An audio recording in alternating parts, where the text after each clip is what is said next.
भरोसे की जीत, आरिफ की दुआ और सब्र की कहानी। भाग 1। कच्ची दीवारें और टूटी छत। गांव की सरहद पर एक छोटा सा मिट्टी का घर था।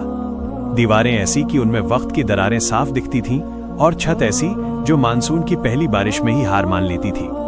इसी घर में रहता था आरिफ अपनी बूढ़ी अम्मी के साथ। आरिफ के पास न तो कोई बड़ी जमीन थी और न ही कोई पुश्तैनी जायदाद। उसके पास थी तो बस अपनी मेहनत और अम्मी की दुआएं। वो दिन भर काम की तलाश में भटकता, कभी किसी के खेत में पसीना बहाता तो कभी बाजार में भारी बोझे उठाता, लेकिन काम पक्का नहीं था। कभी 2 दिन काम मिलता तो कभी हफ्ते भर चूल्हा जलना मुश्किल हो जाता। भाग 2। ममता का त्याग और एक खामोश रात। एक शाम आसमान में काली घटाएं छाई थीं और जोरदार बारिश शुरू हो गई। घर के एक कोने से पानी टपक रहा था। आरिफ जब काम से वापस लौटा तो उसके हाथ खाली थे। घर में सिर्फ 2 सूखी रोटियां बची थीं। अम्मी ने रोटी आरिफ की तरफ बढ़ाई और एक फीकी सी मुस्कान के साथ कहा, तारांकन बेटा, तू खा ले, मुझे आज जरा भी भूख नहीं है। आरिफ अपनी अम्मी की आंखों में देख रहा था। वो जानता था कि अम्मी ने सुबह से कुछ नहीं खाया है। गरीबी इंसान को भूखा रख सकती है, लेकिन माँ की ममता को कम नहीं कर सकती। आरिफ का गला भर आया। उसने रोटियां तो खा ली, लेकिन हर निवाला उसके दिल पर भारी था। भाग 3। सजदे में गुफ्तगू। उसी रात बेचैनी में आरिफ गांव की मस्जिद की तरफ चल दिया। मस्जिद में सन्नाटा था, बस एक चिराग की मध्यम रोशनी और बाहर गिरती बारिश का शोर। आरिफ सजदे में गिर पड़ा। उसकी आंखों से आंसू ऐसे बह रहे थे जैसे बारिश का पानी। उसने अपने रब से कहा, तारांकन या अल्लाह, तूने वादा किया है कि तू अपने बंदों की पुकार सुनता है। मैं तुझसे महल या सोना चांदी नहीं मांगता। मैं बस इतना चाहता हूं कि मेरी अम्मी की आंखों में भूख या बेबसी के आंसू ना आए। हमारी हालत बदल दे मौला, मेरा भरोसा सिर्फ तुझ पर है। उस रात आरिफ ने मांगना नहीं बल्कि अपने रब से दिल की बातें करना सीखा।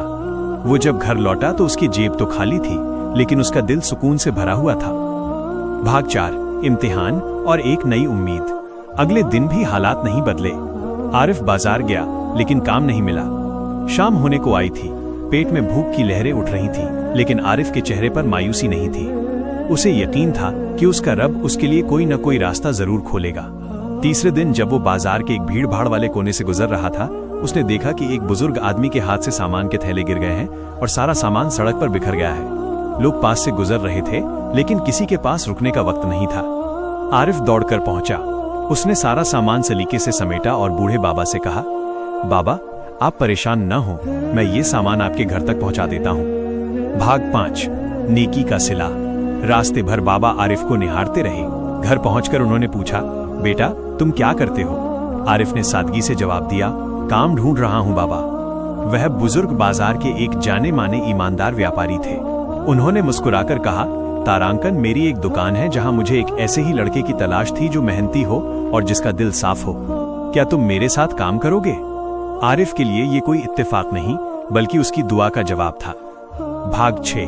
कामयाबी का सफर। महीने गुजरते गए। आरिफ ने उस दुकान को अपनी समझकर सींचा। उसकी ईमानदारी की चर्चा पूरे बाजार में होने लगी।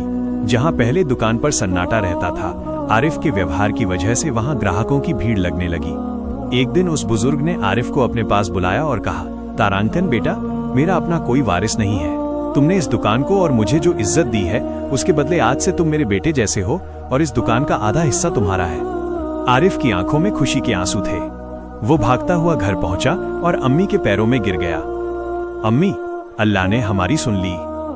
भाग 7। शुक्रगुजारी और अंत। वक्त बदला, हालात बदले। आरिफ ने उस कच्चे घर की जगह एक पक्का और खूबसूरत मकान बनवाया, लेकिन वो अपनी गरीबी के दिन नहीं भूला।